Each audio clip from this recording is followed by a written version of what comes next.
ఒంటి మీద ఎన్నో ఏళ్ళొచ్చిన ఒక ముసలివాడు కూడా చేయటం, సత్యాన్ని చెప్తే వెంకట చాగంటి అనే అతనికి చీకొడతారేమో అని మిమ్మల్ని మీరు సమర్థించుకోవటానికి అహల్య గురించిన కథనాలు ఒక్కో రామాయణంలో రాముడు దేవుడు కాదు, మీరు అంటున్నారు కదా బాబా దేవుడు, వానరులు అంటే కోతులు కాదు. బంగారు శివలింగం గురించి విమర్శ ఒక గొట్టంగాడు చెప్తాడు, అమ్మవారిని విమర్శించేశాడు, అమ్మవారిని అసత్యవాది, లోక విరోధి, నిజం చెప్పేవాడికి నిష్ఠూరాలు ఎక్కువ. ఇప్పుడు ఈ లోకం తీరు చూస్తుంటే నాకు ఈ విషయాలు, ఈ మాటలు చాలా బాగా అర్థమవుతున్నాయి. రమణానంద మహర్షి వారు ఎప్పుడైనా సరే నిజాన్ని నిర్భయంగా చెప్తారు.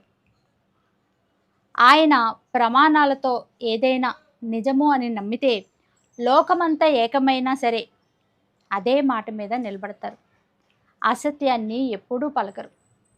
మరి అలా నిజాలు మాట్లాడి ఆయన ఈ లోకానికి విరోధిగా మారుతున్నారు. కాలగతిలో వేదాలలో అక్షర దోషాలు అంటే ప్రింటింగ్ దోషాలు, స్వరపరమైన దోషాలు, అనుదాత్తం ఉండవలసిన చోట ఉదాత్తం ఉండటం, ఉదాత్తం ఉండవలసిన చోట అనుదాత్తం ఉండటం, ఋషుల నామాలు తారుమారు కావటం, ఇలా నేను ఒక వీడియో చేశాను. అందులో ఎలాంటి తప్పులను రమణానంద మహర్షి వారు సరిచేశారు అన్న విషయాలు నేను ఆయన రాసిన చతుర్వేద గ్రంథాలలోని ముందు మాటలో ఆయన రాసిన విషయాలను చదివి వినిపించాను. రమణానంద మహర్షి వారు కూడా వెంకట చాగంటి అనే అతనికి చాలా వివరంగా ఆయన ఎలాంటి తప్పులను సరిచేశారో ఎంతో వివరంగా అర్థమయ్యేలాగా వివరణ ఇచ్చారు. అయినా సరే రమణానంద మహర్షి వారిని విమర్శిస్తూనే ఉన్నారు, కారణం లేకుండా విమర్శిస్తున్నారు, బాడీ షేమింగ్ చేస్తున్నారు.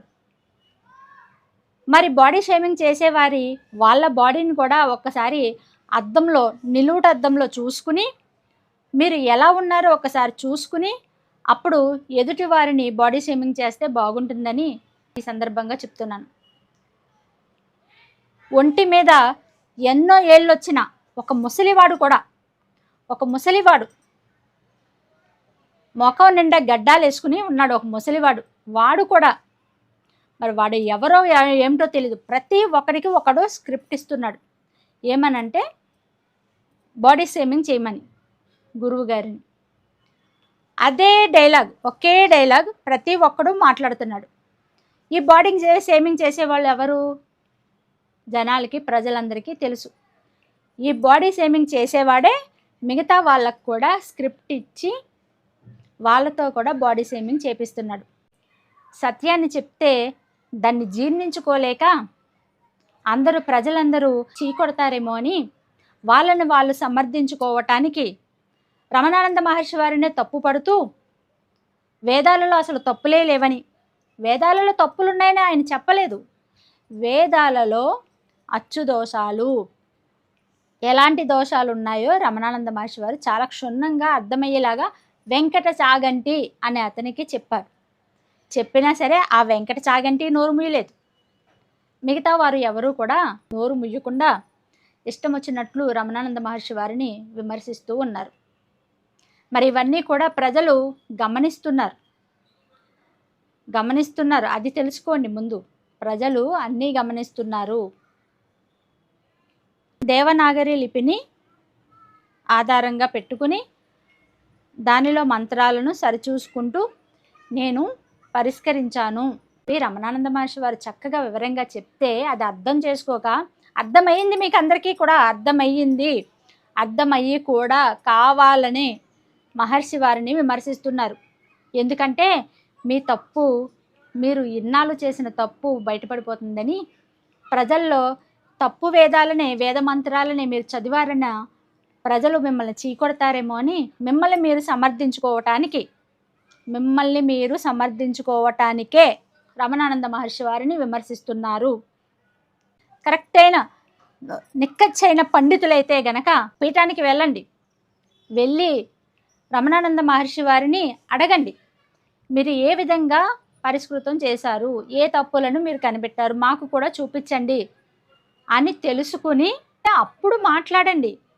అది కరెక్ట్ పద్ధతి. ఏమీ తెలుసుకోకుండా ఇష్టం వచ్చినట్లు మాట్లాడతారా? రమణానంద మహర్షి వారిని ఇష్టం వచ్చినట్లు విమర్శిస్తారా? అసలు మీకు మనస్సాక్షి అన్నదే లేదా? అయ్యో నేను తప్పుగా విమర్శిస్తున్నాం అన్న జ్ఞానం కూడా మీకు లేదా? ప్రజల్ని ఎందుకు మభ్యపెడుతున్నారు? మీరు చేస్తూ తప్పులు, మీ తప్పులను కప్పుపుచ్చుకోవటానికి రమణానంద మహర్షి వారిని విమర్శిస్తారా? ఎప్పుడో జరిగిపోయిన రామాయణం గురించి కాంట్రవర్సీ జరిగింది. రామానంద మహర్షి వారు అనని మాటలను అన్నారుగా చిత్రీకరించి రచరచ చేశారు. అది మాకందరికీ తెలుసు, ఆయన శిష్యులందరికీ తెలుసు. ఆయన అన్నదేంటి, ఎలా వక్రీకరించబడిందో మా శిష్యులందరికీ తెలుసు. సత్యం చెప్తే జీర్ణించుకోలేరు. రామాయణంలో ప్రక్షిప్తాలు ఉన్నాయి, ఇది చాలామంది మాట్లాడిన విషయమే. రమణానంద మహర్షి వారిని మీరు టార్గెట్ చేస్తున్నారు. రామాయణంలో ప్రక్షిప్తాలు ఉన్నాయి అన్న సంగతి గూగుల్లో సెర్చ్ చేసినా సరే తెలుస్తుంది.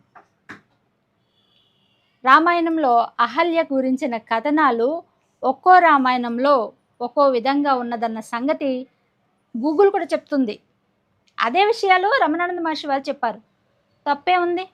రామాయణంలో ప్రక్షిప్తాలు ఉన్నాయి అని చెప్పారు. రామాయణం తప్పు, రాముడు తప్పు, రాముడు దేవుడు కాదు. మీరు అంటున్నారు కదా బాబా దేవుడు కాదని. అలా రాముడు దేవుడు కాదని ఆయన ఎక్కడ అనలేదు. ఆంజనేయ స్వామి వానరుడు అంటే కోతి కాదు. వానరుడు అంటే కోతి అనే ఒక అర్థం కూడా ఉంది, కానీ వానరులు అంటే కోతులు కాదు. ఆయన కోతి అయితే రామాయణంలో ఆయన వేదాలు చదివినట్లుగా ఉంది, కోతి అయితే వేదాలు చదువుతుందా అని రమణానంద మహర్షి వారు అంటే, దానిని రమణానంద మహర్షి వారే ఆంజనేయ స్వామిని కోతి అన్నారని, కోతులు ఎక్కడైనా వేదాలు చదువుతాయా అని అన్నారని చిత్రీకరించి రచ్చరచ్చ చేశారు. అదే విషయాన్ని ఇప్పుడు మళ్ళీ లేవనెత్తి మరి దాని గురించి వివరంగా వివరిస్తూ ఒక వీడియో కూడా చేసి పెట్టారు కదా, మరి అది చూడరా? చూడండి. మరి ఆయన సత్యవాది, ఆయన సత్యాన్నే చెప్తారు. ఏది చెప్పినా ప్రామాణికంగా చెప్తారు. ప్రామాణికం లేకుండా ఏది చెప్పరు రమణానంద మహర్షి వారు. అందుకే ఆయన మాట అంటే మాకు గురి. ప్రజలందరూ కూడా వీళ్ళను కనిపెట్టండి ఒక్కసారి. వాళ్ళు మాట్లాడే మాటలను గమనించండి. రమణానంద మహర్షి వారిని విమర్శించే వారి మాటలను గమనించండి. వాళ్ళు ఎలాంటి నిందారోపణలు చేస్తున్నారు, దానికి అసలు అర్థం ఏమైనా ఉంటున్నాయా? బాడీ షేమింగ్ ఎవరినన్నా చేయొచ్చా? అసలు బాడీ షేమింగ్ చేయవలసిన పని ఏంటి? అసలు ఆయన చేసిన తప్పు ఏంటి? నిజాన్ని నిర్భయంగా చెప్పటమే తప్పు అయిపోయింది. ఆయన నిజాన్ని నిర్భయంగా చెప్పటం తప్పు అయిపోయింది. బాబాను దైవం కాదు అంటే కాదు దైవమే అని మీకు చిన్నపిల్లలకి చెప్పినట్లుగా చెప్తుంటుంటే ఒక గ్రంథం రాసి అర్థం చేసుకుంటారు కదా అని ఒక గ్రంథాన్ని రాసి అంత వివరంగా చెప్తే మీరు అవన్నీ కూడా జీర్ణించుకోలేక ఇష్టం వచ్చినట్లు రమణానంద మహర్షి వారిని విమర్శిస్తున్నారు. వీళ్ళందరూ గూడుపుటని విమర్శించే వాళ్ళందరికీ ఒకరికి లింక్ ఉంది. ప్రజలారా గమనించండి, అందరికీ ఒకరికి నుంచి ఒకరికి లింక్ ఉంది. ప్రతి ఒక్కరికి ఒకరికొకరికి స్నేహబంధాలు, ఒకరికొకరి లింకులు ఉన్నాయి. వీళ్ళ వెనకాల ఎవరో పెద్దవాళ్ళుండి ఇవన్నీ చేపిస్తున్నారు. వేదాలలో అక్షర దోషాలు, ప్రింటింగ్ దోషాలు ఉంటే మరి అవి చూడకుండా ఎలా చదువుతున్నారని ప్రజలు వీళ్ళని చీకొడతారేమో అని వాళ్ళని సమర్థించుకోవటానికి ఇష్టం వచ్చినట్లు రమణానంద మహర్షి వారిని విమర్శిస్తున్నారు. ఇది అక్షర సత్యం, ఎవరు కాదనలేని సత్యం. వేదాలు చదవాలంటే 20 సంవత్సరాలు పడుతుందని ఒకరు, 14 సంవత్సరాలు 15 సంవత్సరాలు పడుతుందని ఒకరు. స్టూడెంట్స్ ఉంటారు, అందులో కొంతమంది ఫస్ట్ క్లాస్ స్టూడెంట్లు ఉంటారు. వాళ్ళు ఎక్కువగా చదవరు, చదివినట్టు కూడా కనబడరు, కానీ మార్కులు ఫస్ట్ క్లాస్లో వస్తాయి మార్కులు వాళ్ళకి. కొంతమంది ఎంతసేపు పట్టి రోజు బట్టి పట్టినా పరీక్ష రాసేటప్పుడు తప్పులే రాస్తారు. అలా ఉంటుంది. ఒక్కొక్కల బుర్ర ఒక్కొక్కలాగా ఉంటుంది, ఒక్కొక్కల మేధస్సు ఒక్కొక్కలా ఉంటుంది. రమణానంద మహర్షి వారు ఆయన స్వయంగా చెప్పారు, నేను ఎంత ఎంత ఫాస్ట్గా చదువుతాను గ్రంథాలు అన్న విషయాన్ని వెంకట చాగంటి అనే అతనికి వివరిస్తూ స్వయంగా చెప్పారు. ఆయన ఎన్నో గ్రంథాలు, ఎన్నో ఉపనిషత్తులు, ఎన్నో పురాణాలు అన్నీ చదివారు. ఆయన్ని ఇష్టం వచ్చినట్టు మాట్లాడతారా? ఒక్కసారి ఆత్మ పరిశీలన చేసుకోండి. మీరేం మాట్లాడుతున్నారు? ఒక్కసారి ఆత్మ పరిశీలన చేసుకోండి. ఇంత దుర్మార్గమా? నిజం చెప్తే జీర్ణించుకోలేకపోతున్నారు కదా. అందుకే అంటారు సత్యవాది లోక విరోధి. రామాయణంలో ప్రక్షిప్తాలు ఉన్నాయి అని చెప్తే కొంతమందికి విరోధం అయిపోయారు. వేదంలో అక్షర దోషాలు ఉన్నాయి, ప్రింటింగ్ దోషాలు, కాలగతిలో ప్రింట్ చేసేటప్పుడు అచ్చుతప్పులు పడ్డాయి అని చెప్తే ఇప్పుడు ఇంకొంతమందికి విరోధం అయిపోయారు. సత్యాన్ని చెప్పకూడదు. గుడ్డెద్దు చేలో పడ్డట్టు అలాగే ఆ అబద్ధాలనే నమ్మేసుకుంటూ తరతరాలు బ్రతికేయాలి. అంతేగాని సత్యం ఏమిటో ఎవరైనా మహాత్ముడు చెప్తే మీరు జీర్ణించుకోలేరు. ప్రజలు అన్నీ గమనిస్తున్నారు. ఏది సత్యమో ఏది అసత్యమో గమనిస్తున్నారు. సైలెంట్గా గమనిస్తున్నారు అందరూ. లోకమంతా ఏకమైనా సరే రమణానంద మహర్షి వారు సత్యాన్నే పలుకుతారు. ఏం చేసుకుంటారో చేసుకోండి, ఆయన సత్యం మాత్రమే చెప్తారు.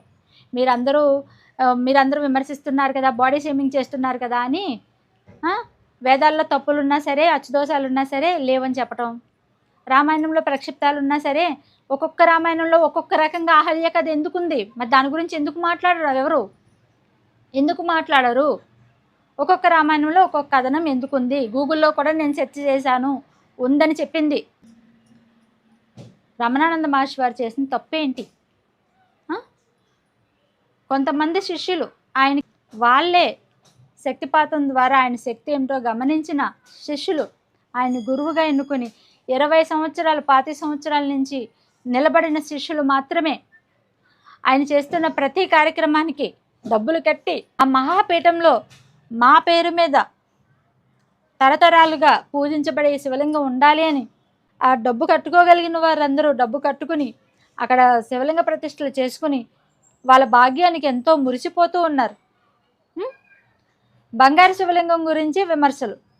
బంగారు శివలింగానికి మేమందరం ఎంతమంది బంగారం ఇచ్చామో, మా స్వామివారికి డొనేట్ చేసామో మీకేం తెలుసు?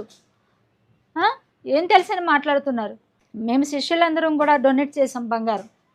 ప్రపంచంలో ఎక్కడా లేని శివలింగాన్ని మన తెలుగు రాష్ట్రాల్లో ఉంది అంటే గర్వపడండి. బంగారు శివలింగాన్ని ప్రతిష్ఠించినందుకు గర్వపడండి.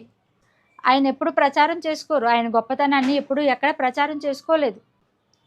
ఎవరు ఏ ఛానల్లో మంచిని ఎవరో మెచ్చుకోరు. విమర్శలు చేయటానికి మాత్రం ముందుంటారు. ఆయన మహాపీఠంలో మా వంతు సాయం మేము చేస్తే మా జన్మ ధన్యమైపోతుంది అనుకుని ఎంతో భక్తితో ప్రేమతో ఇస్తున్నారు. బలవంతంగా ఏమీ లాక్కుంటలేదు. ఆయన భక్తితో ప్రేమతో ఇస్తున్నారు, త్యాగబుద్ధితో ఇస్తున్నారు శిష్యులు. ఆ డబ్బులతోటి ఆయన అక్కడ పీఠాన్ని నిర్మించారు.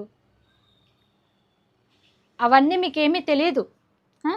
తెలియకుండా ఇష్టం వచ్చినట్లు విమర్శిస్తున్నారు. ఒక గ్రూప్ మెంబర్స్ మాత్రమే వచ్చి కామెంట్లు పెడుతున్నారు. అది కూడా కుట్రే. బ్యాడ్ కామెంట్లు పెట్టేవారు కూడా కుట్రే, మాకు తెలుసు. ఎవరు మంచి వీడియోలు చేస్తున్నా, బాబా గురించి బాబాని సపోర్ట్ చేస్తూ ఎవరు వీడియోలు చేస్తున్నా వాళ్ళే వచ్చి కామెంట్లు పెడుతున్నారు. ఒక గ్రూప్ మెంబర్స్ వాళ్ళే వచ్చి కామెంట్లు పెడుతున్నారు. ప్రతి వీడియోలో వాళ్ళే ఉంటున్నారు. ఇదంతా కూడా కుట్రే. సత్యం చెప్తున్నంటే రమణానంద మహర్షి వారి నోరు నొక్కాలని చూస్తున్నారు. సత్యం చెప్తే మీకు నచ్చదు. వీడియోలు చూస్తున్న ప్రజలు చాలా అప్రమత్తంగా ఉండండి. ఎవరు సత్యం చెప్తున్నారు, ఎవరు అసత్యాలు చెప్తున్నారు గమనించండి. మా గురువుగారి మాటే మాకు వేదం. ఎందుకంటే ప్రమాణపూర్వకంగా చెప్తారు, ఏది పడితే అది చెప్పరు. అంతటి మహాపీఠాన్ని ఎవరు నిర్మించారు? వేదాలలో ఉన్న ఋషుల నామాలపై శివలింగ ప్రతిష్టలు చేశారు అని చెప్పాను. ఎవరి బుర్రకన్నా ఎక్కిందా? నమ్మక చమక మంత్రాలలో ఉన్న శివనామాలపై శివలింగ ప్రతిష్టలు చేశారు. అవన్నీ ఎవరికి కనబడట్లేదు. అమ్మవారిని ఏదో అనేశారు, అమ్మవారి గురించి అసహ్యంగా మాట్లాడేశారు అని ఇష్టం వచ్చినట్లు విమర్శిస్తున్నారే. అమ్మవారిని ఎంత వైభవంగా పీఠంలో నిలబెట్టారో మీకు తెలుసా? అమ్మవారి మీద ఎంత చక్కటి పాటలు పాడారో మీకు తెలుసా? అమ్మవారి గురించి ఎంత మంచి ప్రవచనాలు చెప్పారో మీకు తెలుసా? మీరు అవేమి వినరు. ఎవడో ఒక గొట్టంగాడు చెప్తాడు, అమ్మవారిని విమర్శించేశాడు, అమ్మవారిని అసహ్యంగా మాట్లాడేశాడు, అవమానించేశాడని ఒక గొట్టంగాడు చెప్తే అవి మాత్రం వింటారు. ఇంకి మాలినోడు చెప్తే ఆ మాటలు మాత్రం బాగా వింటారు. మంచి మాటలు చెప్పేవాళ్ళు మాటలు మాత్రం ఆయన చేస్తున్న మంచి మాత్రం కనబడట్లేదే మీకు ఎవరికైనా? పరీక్షించింది అమ్మ అని చెప్తే ఆ మాటను పట్టుకుని ఇష్టం వచ్చినట్లు విమర్శిస్తున్నారు రమణానంద మహర్షి వారిని. కానీ అమ్మని ఎంత వైభవంగా నిలబెట్టారు, అమ్మ గురించి ఎలాంటి ప్రవచనాలు చెప్పారు, అమ్మ మంత్రాలు ఎన్ని చెప్పారు, అమ్మ గురించి ఎంత మహా అద్భుతంగా గానాన్ని చేశారు, గ్రామ దేవతల గురించి ఎంత చక్కగా చెప్పారు. అసలు ఎప్పుడు వినలేదు నేను గ్రామ దేవతల గురించి ఆయన చెప్పినట్టుగా. ఎవరు చెప్పలేదు ఇప్పుడు వరకు. గ్రామ దేవతల గురించి ఎంత బాగా చెప్పారు. 4 గ్రామ దేవతలను అక్కడ ప్రతిష్ఠించారు. నవదుర్గా దేవతలను ప్రతిష్ఠించారు, దశమహావిద్యా దేవతలను ప్రతిష్ఠించారు. ఆ ప్రతిష్ఠించినవి కనబడట్లేదే? ఆవిడే నన్ను పరీక్షించింది అన్న చెప్పిన మాట మాత్రం మీకు భూతద్దంలో కనబడుతుంది. తప్పుగా, మళ్ళా మంచిగా కూడా కాదు, తప్పుగా భూతద్దంలో కనబడుతుంది. కానీ ఆయన చేసిన మంచి పనులు మంచి మాత్రం మీకు కనబడట్లేదు. మంచిని చూడండి అయ్యా, మంచిని చూడండి. మనుషుల్లో మంచిని చూడటం నేర్చుకోండి. ఎప్పుడు విమర్శనా దృష్టితో వక్రబుద్ధితో చూడటం మానుకోండి. అందరూ ఇలా ఉన్నారని చెప్పట్లేదు, కానీ కొంతమంది అలాగే ఉన్నారు. సైలెంట్గా కొంతమంది గమనిస్తున్నారు తెలివిగా. ఎవరు సత్యం చెప్తున్నారు, ఎవరు అసత్యం చెప్తున్నారు తెలివిగా ఉన్న వాళ్ళు గమనిస్తున్నారు. తెలివి తక్కువ దద్దమ్మలు ఒకరి మీద బురద జల్లాలి అదే పనిగా పెట్టుకున్న వారు మాత్రం కావాలని చెప్తున్నది కూడా ఏంటో వినకుండా బ్యాడ్ కామెంట్లు పెడుతూ ఉంటారన్నమాట. వాళ్ళు కూడా ఒక గ్రూప్ మెంబర్స్. డబ్బులు వాళ్ళకి ఏమన్నా మరి మూటలు అందుతున్నాయేమో అలా బ్యాడ్ కామెంట్లు పెడితే అని నాకు అనుమానంగానే ఉంది. ఎందుకంటే ఒకే గ్రూప్ మెంబర్స్ అన్ని వీడియోల్లో వాళ్ళే పెడతారు కామెంట్లు. ఇంత కుట్రలు ఎందుకు? దేవుడి విషయంలో ఎందుకు ఇంత కుట్రలు? మనందరం కూడా హిందువులమే కదా. ఒకరు ఒక మంచి పని చేశారంటే మెచ్చుకోవటం అలవాటు చేసుకోండి. ఆయన సిద్ధపురుషుడు కాబట్టి ఆయన గమనించారు వేదంలో ఉన్న అక్షర దోషాలు ఏమిటి, స్వర దోషాలు ఏమిటి, అవన్నీ కూడా గమనించి వాటిని పరిష్కృతం చేశానని చెప్తే దానికి ఇంత గోల చేస్తారా? ఇన్ని రకాలుగా విమర్శిస్తారా? మెచ్చుకోవాల్సింది పోయి నెత్తిన పెట్టుకోవాల్సింది పోయి, ఏదండి మీరు పరిష్కృతం చేసిన వేదాన్ని మాకు ఇవ్వండి, మేము కూడా అవే చదువుతాము మంత్రాలు అని అర్థం చేసుకుంటారా? అలా విమర్శిస్తారా? అసలు మంచితనం ఎక్కడికి పోతుంది? ప్రజల్లో మంచితనం ఏమైపోతుందో నాకు అర్థం అవ్వట్లేదు. వెళ్ళి పోనీ పరీక్షించండి, వెళ్ళి పీఠానికి వెళ్ళి ఆయన అడగండి, వివరిస్తారు, చెప్తారు. ఎవరు మహావేద పండితులు ఉన్నారు కదా, వెళ్ళి పీఠానికి వెళ్ళి అసలు ఆయన ఏ తప్పులు చూశారు, ఏం పరిష్కృతం చేశారో అది కరెక్టా కాదా వెళ్ళి చూడండి. వెళ్ళి చూసి మనస్ఫూర్తిగా ఒప్పుకోండి. చూసి కూడా మళ్ళీ అబద్ధాలే చెప్పి వారు చేసిన మంచిని గుర్తించము మేము, వారు మంచి చేసినా సరే మేము చెడ్డగానే చెప్తాము అనే బుద్ధిని మానుకుని మన మనస్సాక్షి చెప్తుంది తప్పు చేస్తున్నామా కరెక్ట్ చేస్తున్నామా అని. మీ మనస్సాక్షి ఏం చెప్తుందో అది వినండి ఒకసారి. అంతేగాని ఇష్టం వచ్చినట్లుగా విమర్శించకండి. ప్రేక్షకులందరూ కూడా ఏది సత్యమో ఏది అసత్యమో చాలా తెలివిగా అర్థం చేసుకోవాల్సిన అవసరం ఉంది. మరొక వీడియోతో మళ్ళీ కలుసుకుందాం. నమస్తే.